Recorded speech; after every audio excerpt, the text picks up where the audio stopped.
Hello friends, আজ আমরা দেখব একটা গাছের পূর্ণাঙ্গ বনসাই হয়ে ওঠার পথে যে বিভিন্ন ধরনের টেকনিকগুলো আমরা ব্যবহার করি তার মধ্যে একটা বিশেষ টেকনিক, সেটা হলো রিমুভিং প্রুনিং স্পটস অর স্কার্স বা কাটাই ছাঁটাইয়ের দাগগুলোকে নষ্ট করা। আমরা জানি বনসাইয়ের গায়ে বয়সের ছাপ তৈরির জন্য বিভিন্নভাবে কৃত্রিম কোটর, নালা এবং বিভিন্ন দাগ তৈরি করা হয়। আজ আমরা দেখব প্রুনিংয়ের ফলে সৃষ্টি হওয়া দাগগুলোকে কিভাবে এই ধরনের কৃত্রিম দাগ বা কোটরে পরিণত করা যায়, অথবা দাগগুলোকে চিরতরে বিনষ্ট করে ফেলা যায়। এই বনসাইটাতে আমরা দেখছি বিভিন্ন সময়ে ডালপালা ছেঁটে ফেলার পর সেই স্থানগুলো কেমন হয়ে রয়েছে। এই জায়গাটা দেখা যাচ্ছে শুকনো হয়ে রয়েছে। এই স্থানগুলোতে পরবর্তীকালে ফলিয়ার স্প্রের জল অথবা বর্ষার ময়েশ্চার পেয়ে ফাঙ্গাল ইনফেকশন হতে পারে। যদিও আমরা যখন ডালগুলো কেটেছিলাম তখন অ্যান্টিফাঙ্গাল পেস্ট ব্যবহার করা হয়েছিল। এখন ইনফেকশন এরকম কোনো ডালে যদি হয় যে ডালটাই নষ্ট হয়ে যায়, তাহলে গাছটার সৌন্দর্য অনেকখানাই কমে যাবে। আবার এই জায়গাটা দেখতে ভীষণই খারাপ লাগছে, কিন্তু এই জায়গাটার আমরা এমন একটা শেপ দেব যাতে এই জায়গাটাই গাছটাতে বয়সের ছাপ ফেলবে। বেশ, তাহলে আবার দেখা যাক সেটা কিভাবে। এর জন্য আমি একটা উড ক্রাফটিং ডিভাইস ব্যবহার করেছি।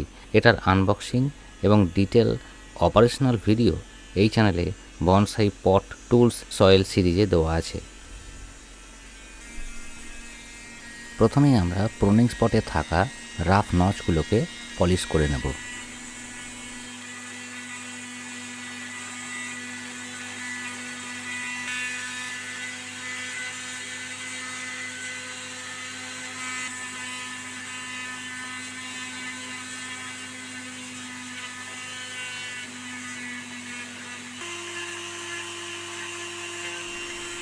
আর তার সাথে সাথে কোটর তৈরির প্রিলিমিনারি স্পট তৈরি করে নেব।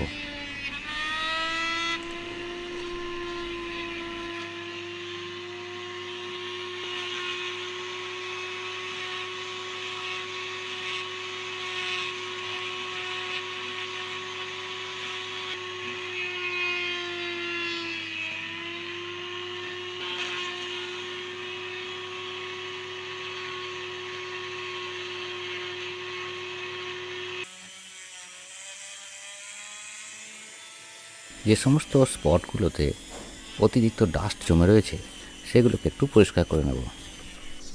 তা না হলে কোটর তৈরির সময়ে গাছের ভিতরের নরম অংশ কোনো কারণে কেটে গেলে এই ডাস্ট ঢুকে গেলে ফাঙ্গাল ইনফেকশনের ভয় থাকে।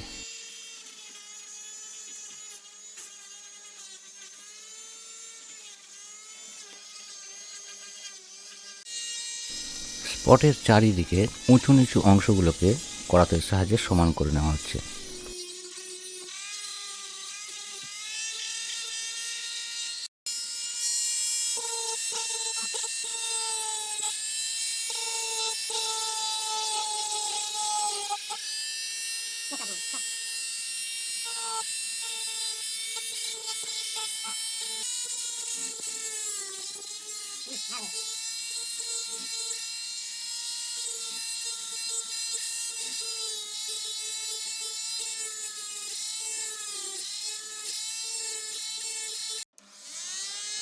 এরপর স্যান্ড পেপার দিয়ে ভালোভাবে পলিশ করা হচ্ছে।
এবার কোটরের দাগগুলোকে আরও স্পষ্ট করে নেওয়া যাক।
অপ্রয়োজনীয় ডালগুলোকে কেটে ফেলা হচ্ছে।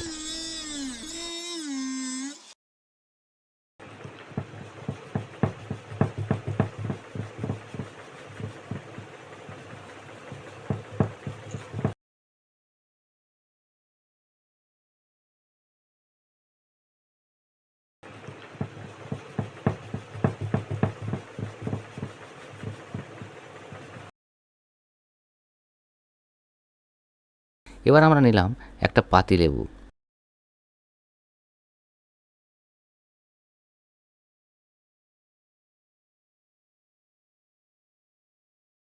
তার থেকে বেশ খানিকটা রস একটা পাত্রে নিলাম।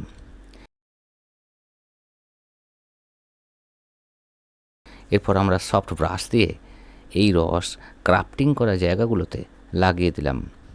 এর কারণ পাতিলেবুর রসে সাইট্রিক অ্যাসিড থাকে, ফলে এটা দিলে ওই জায়গাগুলো গাছ নিজে নিজেই ধীরে ধীরে রিপেয়ার করে নেবে।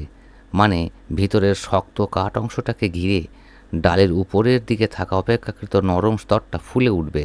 তখন জায়গাটা দেখে মনে হবে গাছটার গায়ে বয়সের কারণে বহু আগে ভেঙে পড়া ডালের জায়গাটাতে এমন কোটর সৃষ্টি হয়েছে।